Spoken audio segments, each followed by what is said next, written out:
Football ইতিহাসে কিছু goalkeeper আছেন যাদের পরাস্ত করা প্রায় অসম্ভব, আর সেই তালিকায় শীর্ষে থাকা এক কিংবদন্তি হলেন জিয়ানলুইজি বুফন। 3 দশকের ক্যারিয়ারে তিনি অসংখ্য শট ঠেকিয়েছেন, কিন্তু জানেন কি, তার বিরুদ্ধে ফ্রি কিক থেকে সরাসরি গোল করতে পেরেছেন মাত্র একজন। তিনি আর কেউ নন, নেইমার জুনিয়র।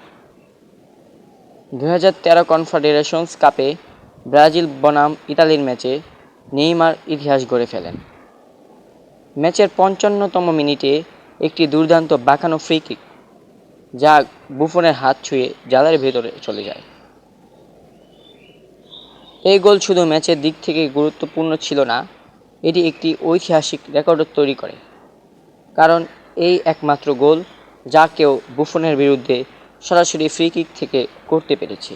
আপনার মতে ফুটবল ইতিহাসের সেরা ফ্রি কিক স্পেশালিস্ট কে? কমেন্টে জানান। আর এমন আরও দারুণ ফুটবল কন্টেন্ট পেতে সাবস্ক্রাইব করুন আমাদের চ্যানেল।